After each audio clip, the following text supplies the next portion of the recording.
cette belle soirée qui nous a été concoctée par Reine d'Hervé avec Jean-François Kahn. Là aussi, je crois que nous le connaissons tous. Je vais rappeler juste que c'est un journaliste et écrivain et qu'il a journaliste de très longue date que nous connaissons. Il a créé l'événement du jeudi en 1984 et il a créé l'hebdomadaire Marianne en 1997 qu'il a toujours dirigé jusqu'en 2007, je crois. Et puis là, je crois il revient à Marianne. Non, je suis revenu 3 mois pour changer de formule, mais je suis trop vieux. Donc,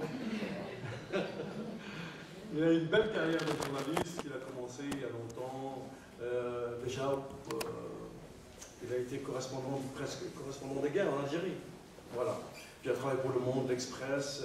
Et ce qui est extraordinaire dans son travail, c'est que c'est Jean-François Kahn qui a mené l'enquête sur l'affaire Ben Barka. L'affaire Ben Barka du nom de l'opposant marocain qui a été assassiné à Paris, rappelez-vous. Et c'est Jean-François Kahn qui a enquêté sur cette affaire et qui a dévoilé un certain nombre de choses. Voilà, et comme écrivain, il a écrit énormément de livres. La guerre civile, paru aux éditions du CN 82, Les Français sont formidables, hein, heureusement. La pensée unique chez Fayard en 95, Demain la Révolution, Moi, l'autre et le loup, Ce que Marianne en pense, et bien d'autres avec le dictionnaire incorrect, hein, jusqu'à... Je voudrais vous préciser que j'ai jamais écrit Demain la Révolution. Non. J'ai écrit De la Révolution. De la Révolution, pardon. Une étude sur le phénomène et le processus de la Révolution. De la Révolution, pardon. Je n'ai jamais annoncé que la Révolution est pour demain. Non, mais si, il a annoncé pourquoi il faut dissoudre le PS. Ah oui. En 2008. C'est quand même. C'est vrai. Et le dernier ouvrage en date, c'est Comment s'en sortir aux éditions Plan. Et on va l'écouter pour nous parler de cette étape du pays et de comment s'en sortir. Merci. Jean-François. Comme il y a des gens dehors, je croyais que c'était un théâtre à la française qui avait des étages, mais non. Donc je vais essayer de m'adresser à vous en pensant à tous les gens qui en sont à leur 4e conférence. Et donc faire en sorte de ne pas le fatiguer. Comme moi, je suis déjà fatigué d'avoir entendu mon tour, vous imaginez ceux pour qui c'est le 4e tour.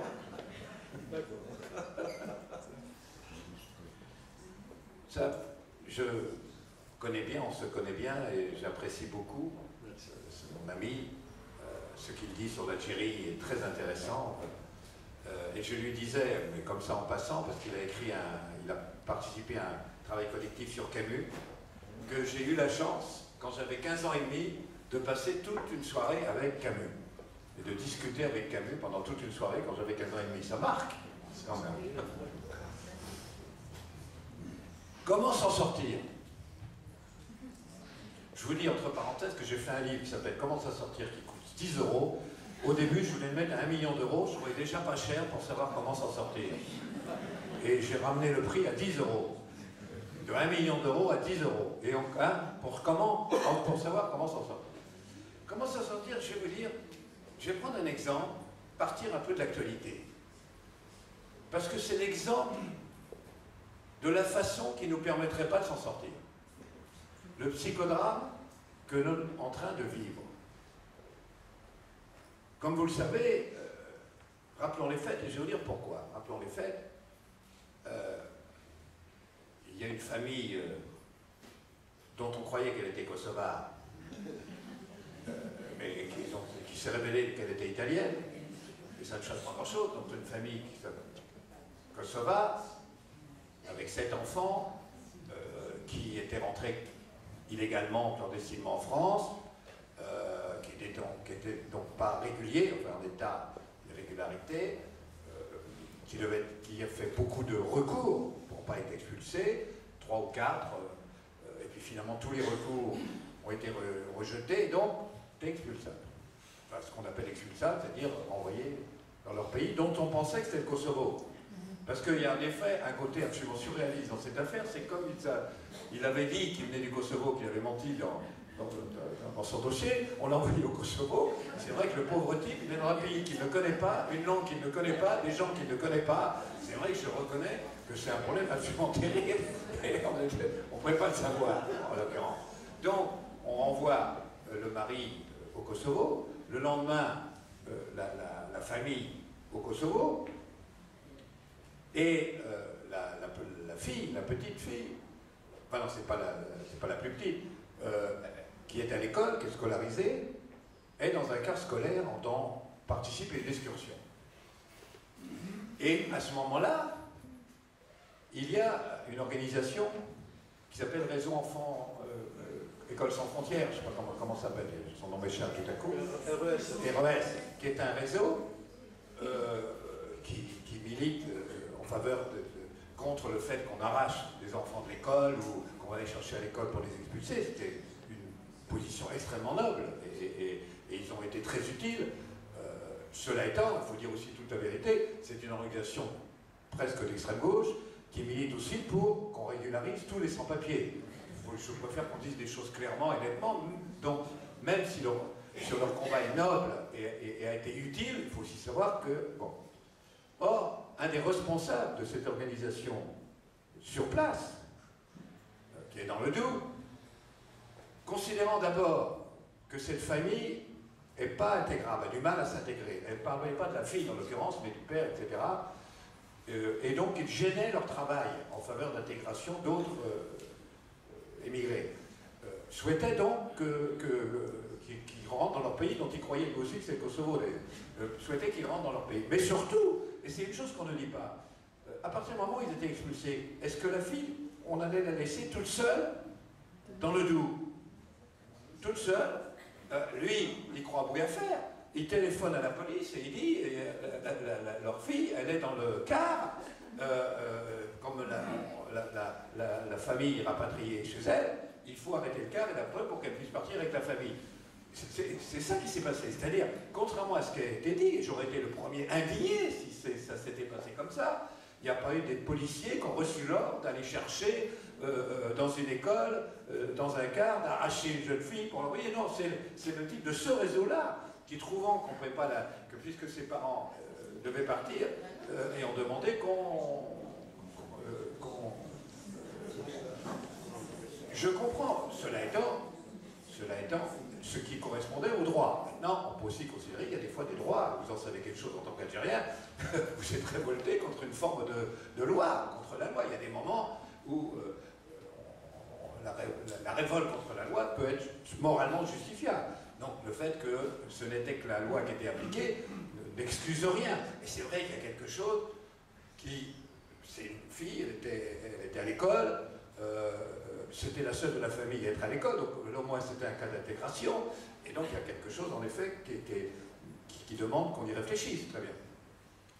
À partir de ce moment-là, quand même, je constate que quand un parti est au pouvoir, les membres de ce parti ou de cette tendance avalent beaucoup de couleuvres, ça, c'est la logique. Et je ne vous étonnerai pas en disant que depuis que la gauche est au pouvoir, un certain nombre de gens de gauche, en particulier du Parti Socialiste, avalent beaucoup de couleuvres. Mais c'est la loi, ça a toujours été comme ça, enfin c'est la règle. Bon. Je ne prends qu'un exemple, qui d'ailleurs, c'est un exemple intéressant parce qu'il contribue beaucoup à ce type de réaction antipolitique auquel on assiste aujourd'hui. Ce rejet de la politique avec tout ce que ça peut véhiculer de dangereux. C'est le fait que quand même, la gauche tout entière, moi y compris, pas en tant que quelqu'un de gauche, mais parce que j'étais vraiment contre, était contre la TVA sociale de Sarkozy. J'étais tout à fait contre la TVA sociale de Sarkozy. Et moi, je continue à être contre. Je considère, j'ai été chef d'entreprise longtemps, mais je considère que baisser l'impôt sur les sociétés en faveur des patrons, pour parler simplement,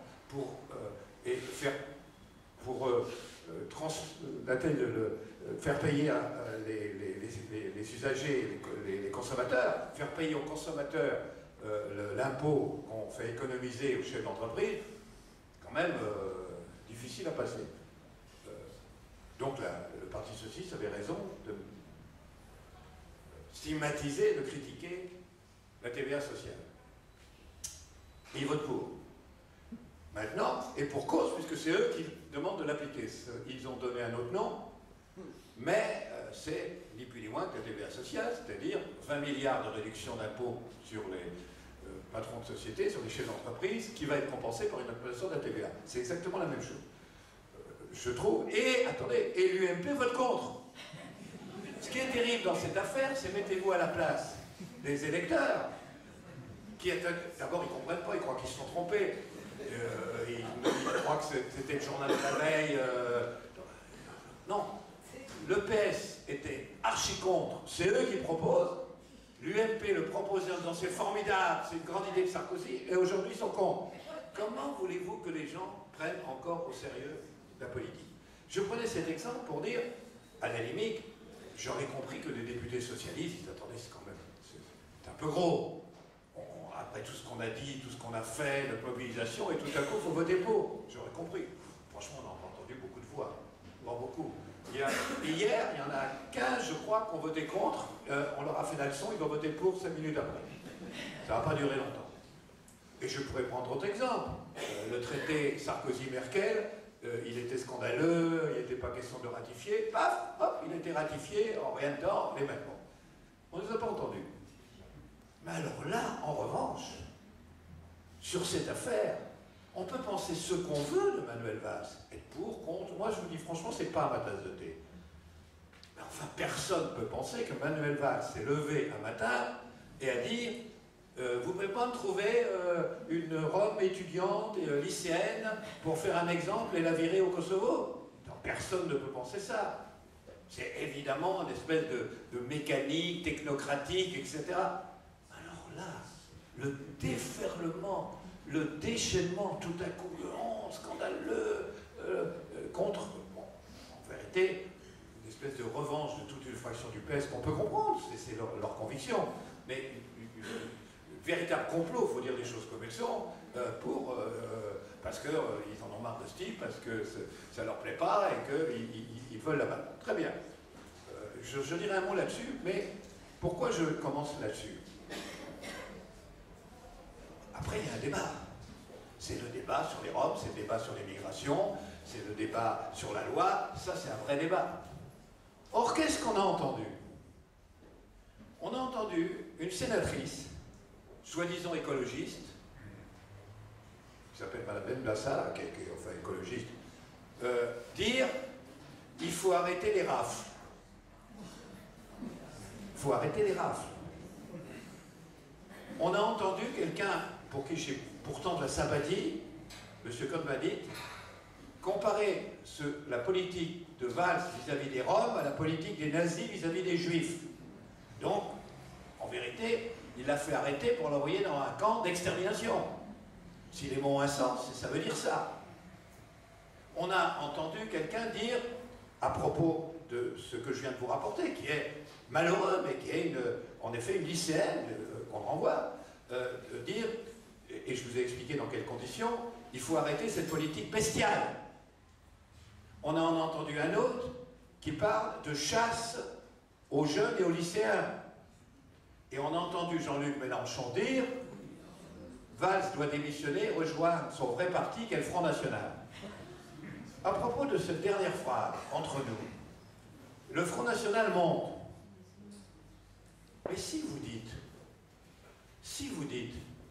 que finalement Valls, qui représente la droite du PS, donc que la droite du PS et le Front National, c'est pareil, est-ce que vous imaginez le cadeau que vous faites au Front National? Donc, à tous ces gens qui pourraient hésiter, qui pourraient quand même dire, on va pas quand même aller voter Front National, vous leur dites, monsieur Mélenchon, mais vous pouvez, ne craignez rien, c'est pareil que la droite du PS. Front National et la droite du PS, c'est pareil. Mais attendez, personne, même Copé, il ne fait pas d'aussi grand cadeau au Front National qu'une phrase de ce type. Et quand vous dites, que ce qu'il a dit, encore une fois, je le répète, je ne veux pas qu'il y ait de malentendu, c'est pas ma tasse de thé vaste, mais j'essaye d'être le plus objectif possible. Quand vous dites que c'est la même chose que les nazis, et quand vous dénoncez la xénophobie de Marine Le Pen ou du Front National, quelle xénophobie? Regardez au PS, ils ont cru que c'est la même chose que les nazis. C'est pire. Non mais quelle inconscience. Quelle inconscience. Et quelle facilité à aller comme ça, c'est extrême. Et je vous donne cet exemple parce qu'on ne s'en sortira pas. Tant qu'on acceptera, parce que le plus grave, c'est peut-être pas qu'il l'ait dit. C'est déjà grave. Mais y a-t-il eu à un moment où on fait systématiquement la chasse aux petites phrases, la chasse aux dérives, la chasse au dérapage, ou quand Madame Eva Joly dit que finalement, c'est peut-être pas très raisonnable pour fêter la prise de la Bastille de faire un défilé militaire. Vous vous souvenez? Oui. Une espèce, la façon, l'acharnement contre elle. Elle a le droit de dire ça. Quand Monsieur Payon dit qu'il faudrait peut-être accepter qu'il y ait un débat sur la légalisation du cannabis.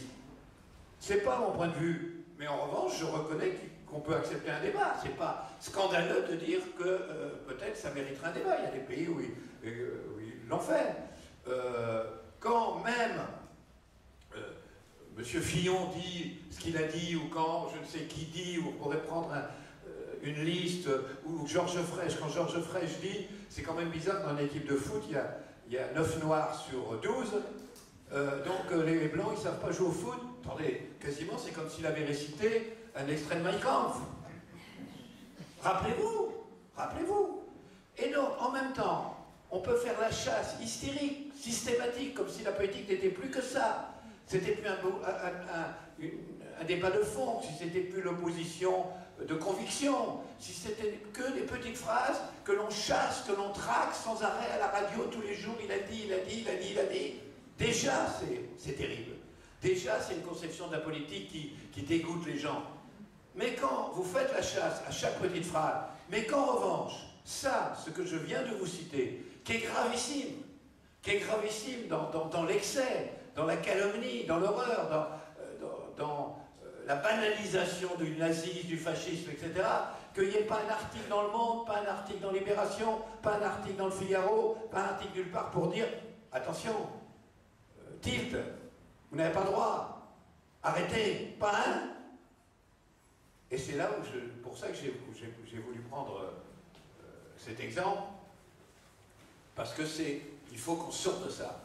Parce que c'est justement peut-être cela aussi, tant qu'on restera dans cette espèce qu'on acceptera cette espèce de psychodrame et cette course à l'excès qui nous empêchera d'en sortir. Parce que derrière cela, il y a le fait qu'on s'est habitué à considérer que la vie politique française, notre vie politique, ce n'est pas une confrontation, je vous le disais tout à l'heure, une confrontation d'idées, une opposition de propositions, éventuellement un croisement de sensibilité idéologique.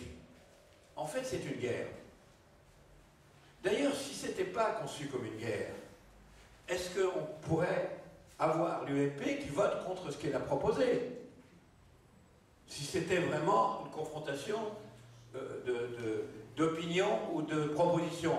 On dirait, attendez, je vous aime pas, mais puisque vous faites quelque chose que j'ai proposé moi-même, je suis pour. On ne peut pas. Pourquoi on ne peut pas?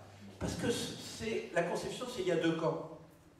Et le problème de savoir ce que vous dites, si c'est bien ou si c'est pas bien, si je suis d'accord ou pas, le problème c'est qu'il y a deux camps. Si vous êtes dans ce camp-là, vous êtes l'ennemi, si vous êtes dans ce camp-là, vous êtes l'ami. Et ce n'est plus que ça. C'est-à-dire que ce système qui est le nôtre, qui est majoritaire à tous les niveaux, c'est-à-dire, évidemment, il est majoritaire au niveau de l'élection présidentielle. Déjà, ça veut dire quoi? Il y a deux candidats à la fin, et à la limite, celui qui fait 49,5, il est mort. Mais dans les élections législatives, dans chaque circonscription, ça se reproduit. Et pareil, celui qui fait 49,5, il est mort. Or, cette réduction du débat politique à un affrontement bloc contre bloc, camp contre camp, et celui qui perd meurt, c'est la guerre. C'est la définition de la guerre. Or, à la guerre, les gens disent, mais on nous ment, on ne nous dit pas la vérité.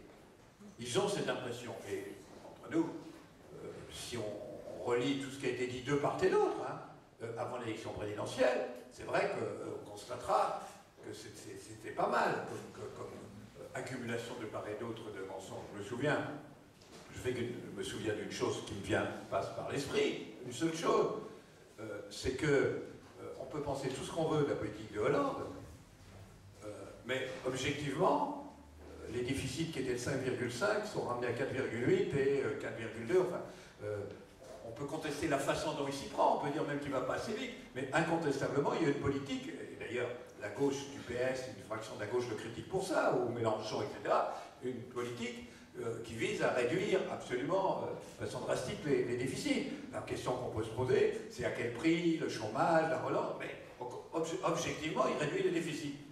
Or, est-ce que vous vous souvenez, pendant l'élection présidentielle, de cette conférence de tout le UMP avec Juppé, avec Copé, où alors il y avait un truc qui tournait, qui était « Qu'est-ce que va coûter à la France le programme de Hollande ?» Et d'où il ressortait qu'en 3 ans, ça nous coûterait 250 milliards. 250 milliards. Je vous répète, on peut tout dire sur la politique socialiste, mais en l'occurrence, c'est pas une politique qui jette la France l'argent par les fenêtres et a coûté 250 milliards. On pourrait, au lieu de s'envoyer des noms d'oiseaux à la figure, on pourrait, un jour où Copé passe à la télé, il y est tous les jours, donc il y a pas mal d'occasions, lui dire, Monsieur Copé, les 250 milliards, quand même, vous les avez trouvés, regardez ce qui se passe, etc. Oh ben non, ce qu'on dit n'a plus d'importance. Ce qu'on dit n'a plus d'importance, c'est que de toute façon, on ne vous le rappelle pas. On ne vous le rappelle pas. Et jamais lui-même a dit, écoutez, je reconnais, peut-être j'ai eu tort, etc. Rien, tout ça n'a plus d'importance, c'est la guerre.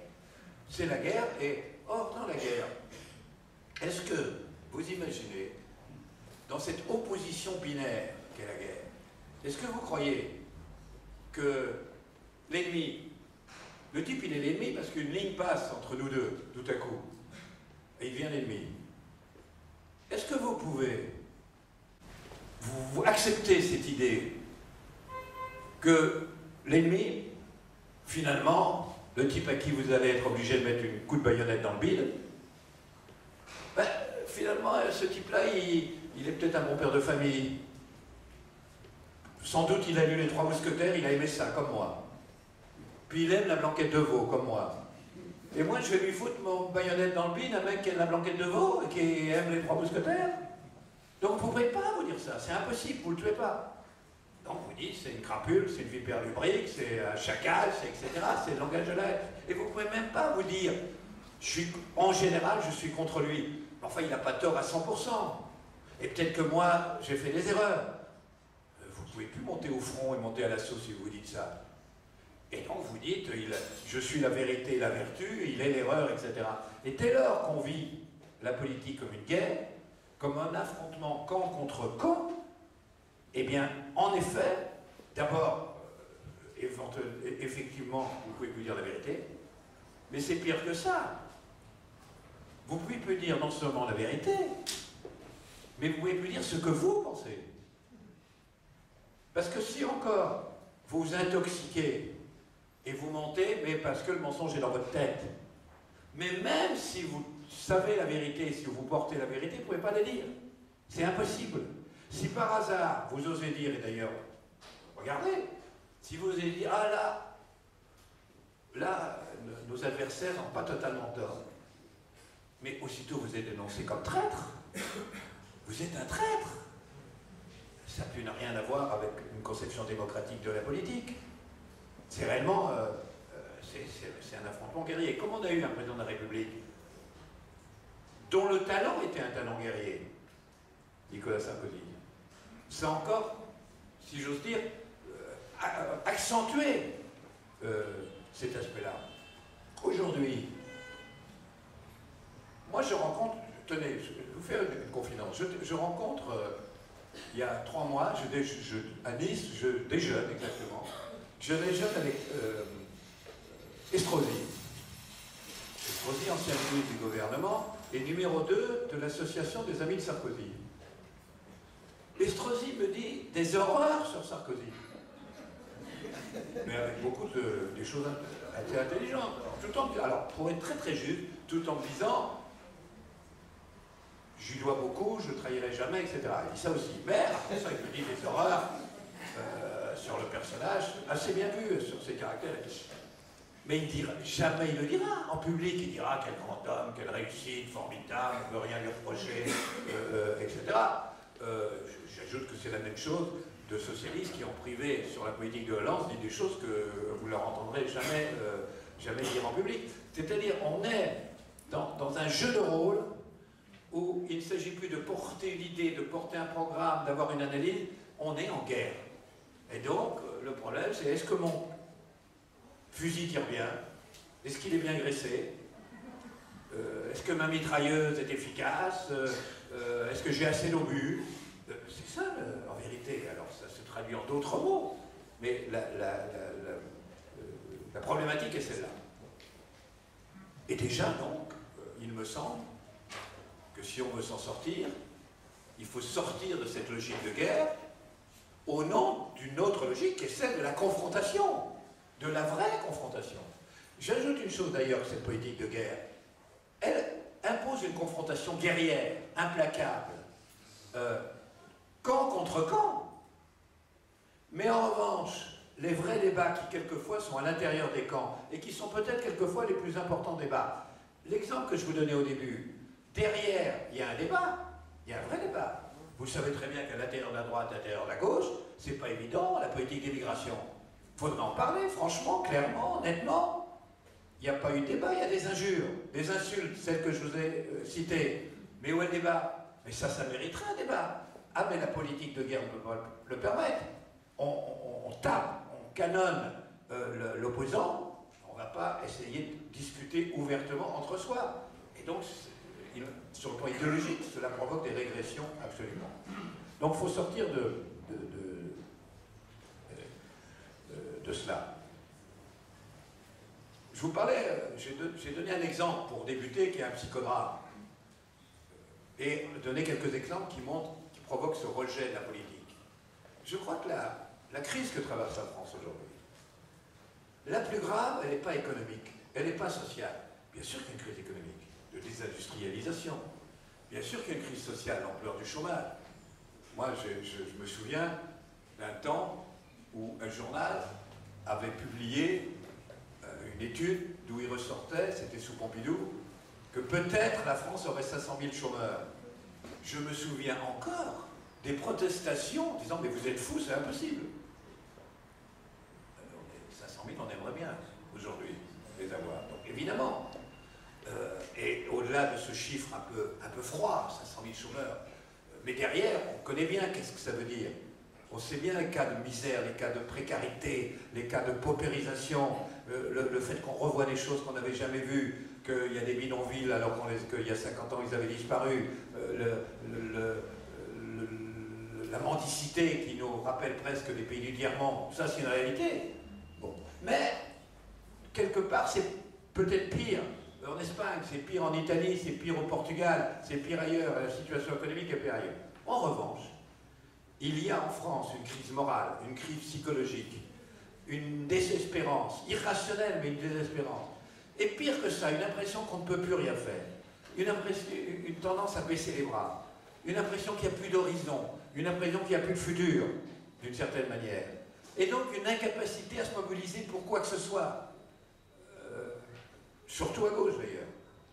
À la limite, la droite peut se mobiliser sur des combats qu'on dira d'arrière-garde, mais de refus, de rejet d'un progrès, on l'a vu sur le... Enfin, d'un progrès, si on croit que c'est un progrès, comme l'on a vu sur le mariage gay. Mais autrement, on voit bien, le gouvernement peut se féliciter que pratiquement, alors qu'il y avait 2 millions de manifestants sur la réforme des retraites avec Sarkozy, aujourd'hui, il n'y a personne. Il y a quelques milliers de manifestants contre la réforme des retraites. Il peut se féliciter, Mais quand les sondages montrent qu'il y a quand même une majorité contre, ça ne veut pas dire qu'ils aient raison. Moi, je crois qu'il faut réformer les retraites, personnellement. Mais quand vous voyez dans les sondages qu'il y a une majorité contre, mais qu'il n'y a plus personne dans la rue, c'est en même temps inquiétant. Ça veut dire qu'ils ne sont pas pour autant. Mais les gens n'y croient plus, baissent les bras, qu'il y ait des espoirs, cette espèce de négativité, si vous voulez. C'est peut-être ça le plus grave. Plus l'exacerbation d'une tendance qui est très forte en France, qui est une spécialité nationale, qui est, oui, on est chauvin. Oui, on est chauvin, on est capable d'être chauvin.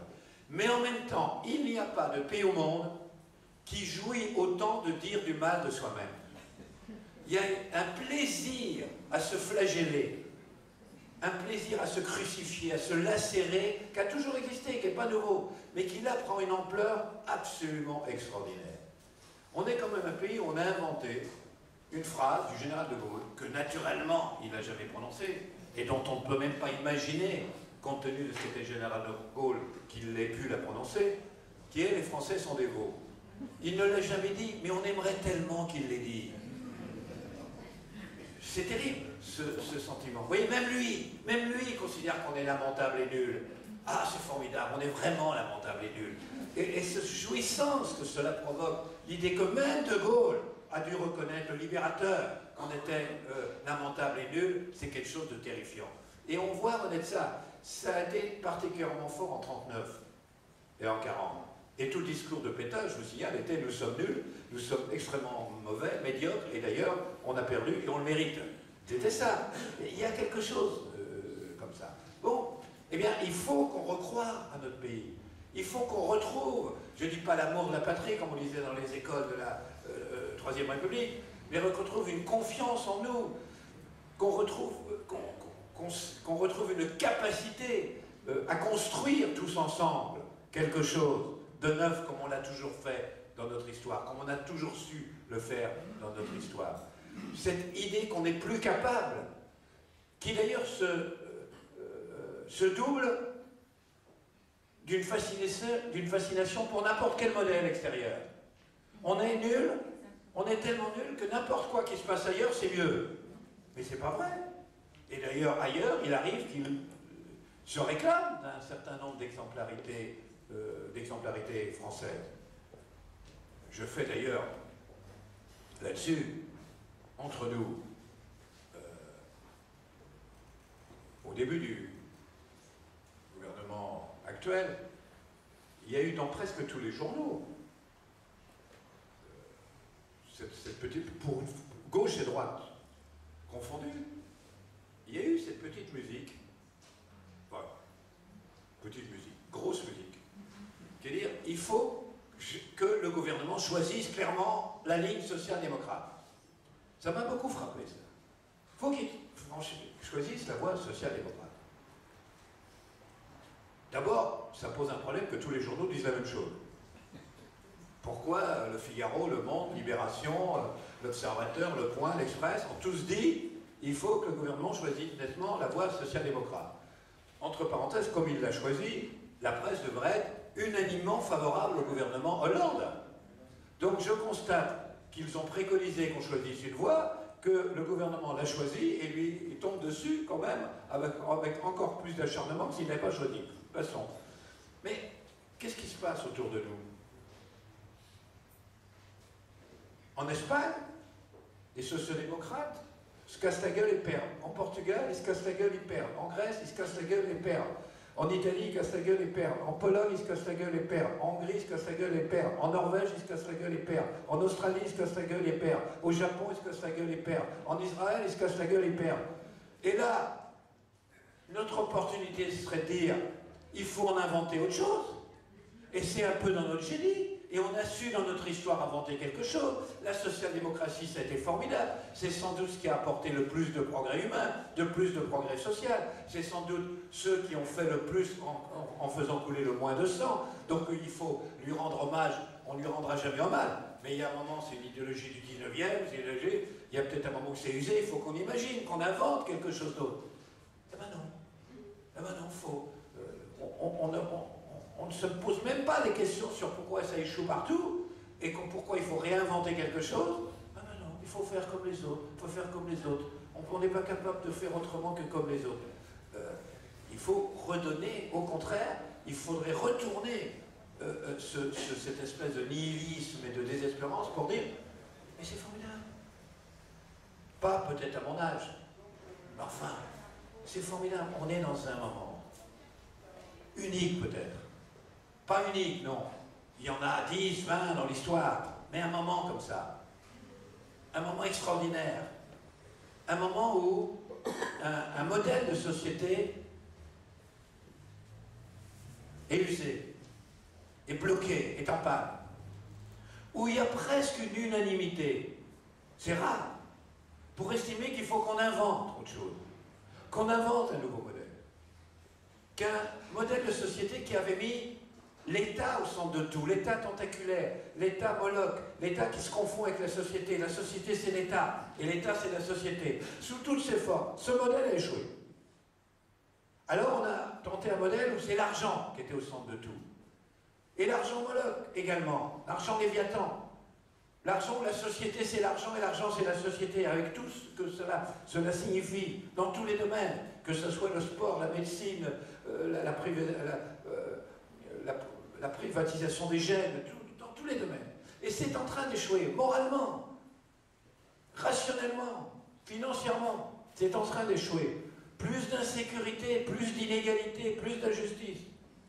Et au moment où même les partisans de ce système, qu'on qualifie généralement néolibéral, même cela, et ce n'est jamais arrivé dans l'histoire, même cela, ils ne vous disent pas, mais attendez, c'est un très bon système. Moi, j'ai connu des gens qui, soit défendant le système libéral à l'américaine, soit défendant le communisme, soit défendant le socialisme, social-démocrate, vous disaient, et ça se défendait, vous disaient que c'est le meilleur système. C'est celui qui apporte le plus de bruit social, qui apporte le plus de liberté, qui apporte le plus de bonheur, et ils le croyaient, et c'était défendable. Aujourd'hui, plus personne. Vous connaissez quelqu'un qui défend le système néolibéral en vous expliquant qu'il apporte plus de bonheur, plus de richesse, plus de liberté? Non. Vous simplement, il y a des gens qui vous disent, oui, c'est vrai, c'est un mauvais système. Oui, c'est vrai, il crée de plus en plus d'insécurité, de plus en plus d'inégalité, de plus en plus d'injustice, etc. Mais qu'est-ce que vous voulez? Il n'y en a pas d'autre possible. Le summum de l'argument aujourd'hui, ce n'est plus que c'est bien, ce n'est plus qu'il n'y en a plus d'autres possibles. Vous imaginez ce que ça signifie comme reculade? Il n'y en a plus d'autres possibles. C'est très mauvais, mais il n'y en a plus d'autres possibles. Il faut être réaliste. Il faut être réaliste. Moi, j'ai écrit un livre, il y a 2 ans là-dessus, sur le problème du réel. Il faut se méfier des gens qui vous disent, attendez, bien sûr, c'est très bien, on peut rêver d'autre chose.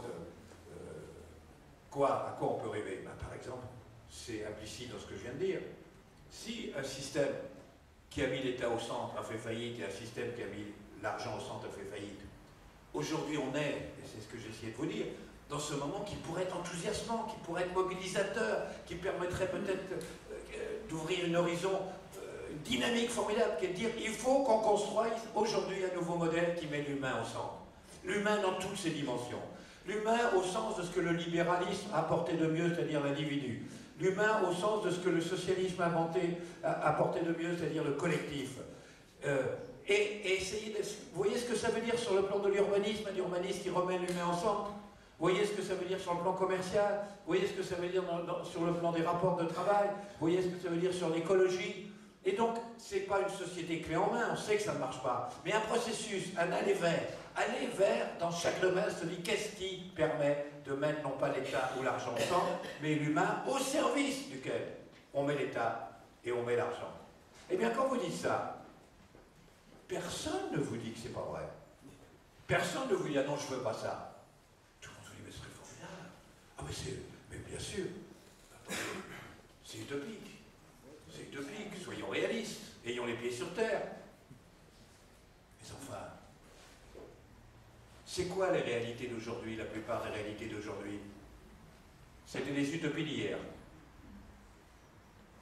Et donc si vous dites qu'il ne faut plus d'utopie, ça veut dire que vous considérez qu'il n'y a plus de réalité possible demain. Que vous censurez d'avance les réalités de demain en censurant les utopies d'aujourd'hui. C'était quoi la République? Incroyable utopie. C'était quoi la démocratie? Incroyable utopie. C'était quoi le suffrage universel? Incroyable utopie. Et si d'ailleurs, on s'était dit qu'il y a des sociétés indépassables, comment on est sorti du tribalisme? Comment on est sorti du féodalisme? Comment on est sorti de l'esclavagisme? Il a bien fallu que des gens arrivent à penser l'idée qu'il fallait sortir de ces systèmes pour en inventer un autre, sans qu'on y serait encore. Et donc, chez les réalistes, il y a cette idée que l'histoire s'arrête. Je voudrais bien savoir, au nom de quelle logique, de quelle philosophie, on peut considérer que l'histoire s'arrête. Pourquoi? Pourquoi s'arrête? Pourquoi tout à coup? C'est absurde. Mais ce réalisme-là, le réalisme qui consiste à dire, moi, je vous donne raison dans l'absolu, mais qu'est-ce que vous voulez, je prends les choses comme elles sont. Je prends les réalités comme elles sont. Mais ça n'existe pas, la réalité comme elle est. Au moment où vous l'apprenez, elle est déjà plus ce qu'elle était quand vous avez commencé de l'apprendre. Parce qu'elle est en mouvement. J'ai fait un livre sur les Gaulois, sur la période gauloise, pour essayer pour montrer, essayer comment s'est créé quelque chose qui s'appelle les Français, peu à peu. Et avant les Gaulois, il y avait... Et je suis remonté un peu au néolithique pour montrer qu'est-ce que ça a été cette période en France. Aujourd'hui, vous avez les écologistes qui vous disent « Moi, je retourne dans la nature, j'aime bien être dans la nature, avec la réalité naturelle, etc. » Il faut savoir une chose, c'est qu'il n'y a rien de naturel dans la nature, où il y a très peu de choses, c'est nous qui l'avons inventé. Je signale qu'à l'origine, le chien n'existe pas, c'est l'homme qui l'invente à partir du loup. Le cochon n'existe pas, c'est l'homme qui l'invente à partir du sanglier. La vache n'existe pas, c'est l'homme qui l'invente à partir de l'auroch. Le blé n'existe pas, l'avoine n'existe pas, l'orge n'existe pas. C'est nous qui l'avons inventé. Donc cette idée qu'il y aurait une réalité dont il faut prendre en compte, quelle prise en compte? C'est nous qui l'avons inventé. Autrement dit, la réalité, or c'est formidable d'ailleurs, c'est l'homme qui l'a fait, c'est nous qui la faisons, c'est l'intelligence qui la font, c'est nos mains qui la font, qui la modelons, qui la transformons. Et donc il n'y a rien de plus absurde que le réalisme au sens basique du terme, qui à moi je prends la réalité telle qu'elle est. Donc ça veut dire que New York est un marais. Parce qu'au XVIIIe siècle c'était un marais. Donc c'est un marais, c'est toujours un marais. Et quelque part, un réaliste, c'est quelqu'un qui considère que New York est toujours un marais. Or, vous aviez, en 40, vous aviez un homme qui s'appelait, laissez beaucoup faire parler de lui, qui était le maréchal Pétain. Et le maréchal Pétain, dans une situation plus grave encore que la France d'aujourd'hui, il dit ça. Il ne dit jamais, il ne se réclame jamais d'idéologie. Jamais. Il dit, moi je suis un réaliste, je suis fils de paysan, ce qui est vrai, j'ai écrit sur terre, je suis réaliste. Je prends les choses comme elles sont, regardez, on est occupé. Regardez, on a perdu la guerre, regardez, on a 2 millions de prisonniers, regardez, on a 2 millions de gens sur les routes, d'ailleurs, la Hollande est occupée, la Belgique est occupée, la Norvège est occupée, la Pologne est occupée, la Tchécoslovaquie est occupée, l'Italie est fasciste, l'Espagne est fasciste, la Russie a fait une alliance avec Hitler. Attendez, voilà la réalité, on ne peut rien faire. Donc, il faut s'écraser, il faut se toucher, il faut se convertir au régime nazi, etc. Et vous avez un type en face qui dit non, ça c'est la réalité ici et maintenant. Excusez-nous, ici et maintenant. Une réalité n'est jamais éternellement ici et maintenant. La réalité de demain, c'est la réalité dans le monde. Avec l'Union soviétique qui va rentrer en guerre, avec les États-Unis qui vont rentrer en guerre. Et la réalité, c'est aussi ce que l'occupation va provoquer, les révoltes, les résistances. Et qui a raison? À qui l'histoire donne raison? Eh bien, aujourd'hui, on est dans cette situation. Aujourd'hui domine ce réalisme basique. Mon pauvre monsieur, c'est vrai qu'il faudrait faire quelque chose, c'est vrai qu'il faudrait inventer un nouveau modèle, mais qu'est-ce que vous voulez? C'est impossible. Absurde. Évidemment que c'est possible. Évidemment qu'on le fera. Simplement, quelle est la condition pour le faire aussi? Quand on étudie l'histoire de notre pays, on s'aperçoit que certes, il y a eu... Pardon? Non, c'est bon. Je suis peut-être trop long, non? Non, non, c'est bon. Alors je vais conclure. Quand on étudie l'histoire de notre pays, on s'aperçoit qu'il y a eu des moments terribles, bien pires que ce qu'on connaît, bien pires. Et non seulement le pays s'en est sorti, mais il a rebondi. Et rebondi incroyablement, à une rapidité formidable. Au pire moment du Moyen-Âge, à la fin de la guerre de 100 ans, mais le pire moment, c'est 20 ans avant la Renaissance. Ça va très vite et ça va très fort. Mais qu'est-ce qui fait qu'à un moment, il y a un rebond, il y a un bond? Si vous prenez la Révolution française, vous dites c'est quoi la Révolution française? Les gens vous disent c'est la prise de la Bastille. La prise de la Bastille n'a joué aucun rôle. Les gens voulaient de la poudre parce qu'ils avaient peur que les armées étrangères viennent réprimer la Révolution. Et ils avaient trouvé des fusils aux Invalides, il n'y avait pas de poudre, on leur dit il y en a à la Bastille, ils vont à la Bastille prendre de la poudre. Ils n'avaient même pas l'idée de prendre un bastion. Non, la Révolution française, c'est quoi? C'est très intéressant. Vous avez le roi qui convoque les États généraux, comme on le faisait depuis 1000 ans. États généraux, c'est-à-dire les nobles, ils ont leur assemblée. Les curés, ils ont leur assemblée. Le tiers-État a leur assemblée, ils se réunissent. Et le peuple, il est à la porte. De toute façon, le peuple est toujours à la porte. Et voilà. Et ça fait 1000 ans que ça dure. Et ça ne change rien. Et ça va continuer comme ça. De toute façon, ça ne peut rien changer, puisque les nobles votent pour leurs privilèges, les curés pour leurs privilèges, et le tiers-État est contre les privilèges, mais ça ne change rien, parce qu'il y a 2 assemblées contre eux. 3. Et tout à coup, il y a quelques curés qui disent ça ne peut pas continuer comme ça, ce blocage. Et ils sortent de l'assemblée des curés. Et ils vont vers les autres. À ce moment-là, il y a quelques nobles qui disent ça ne peut pas durer comme ça. Et ils sortent de l'assemblée des nobles. Et à ce moment-là, il y a quelques mecs du tiers-État qui sortent de leur assemblée, qui vont vers les curés, vers les nobles. Et ils se retrouvent. Et le peuple trouve ça très bien, il applaudit. Et ils disent, mais finalement, on va se mettre ensemble. On va faire la même assemblée, on va assembler, et on va appeler ça une assemblée nationale. Et la révolution est faite.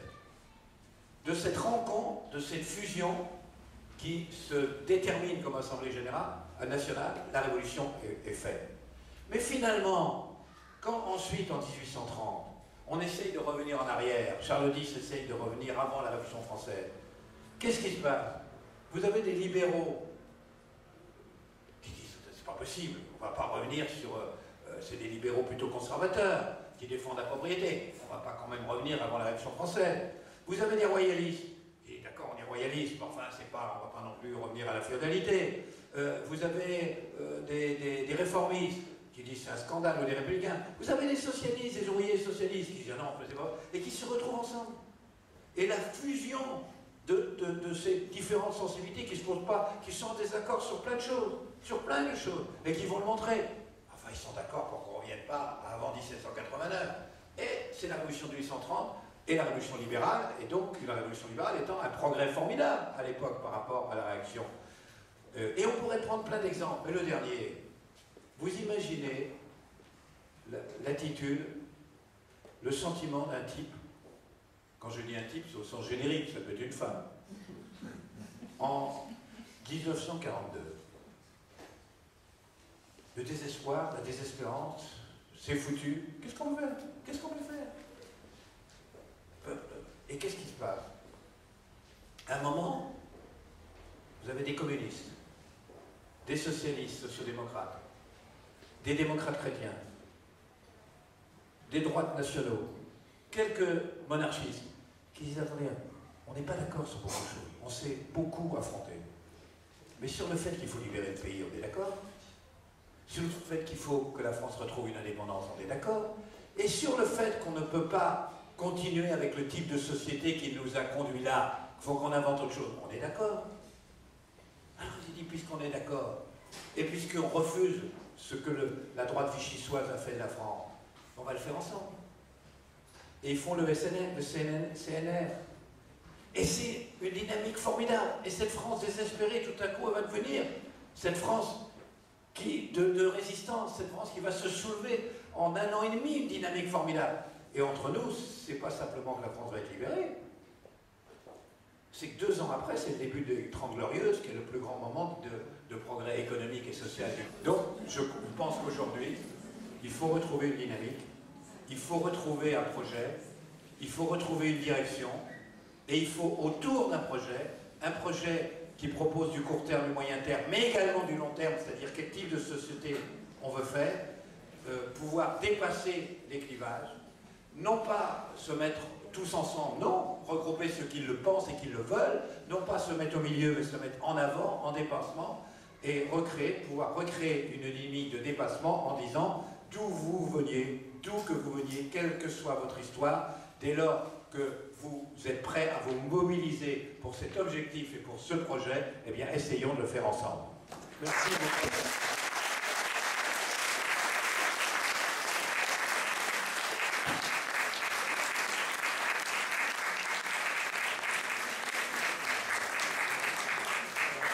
Trouver une capacité à construire ensemble.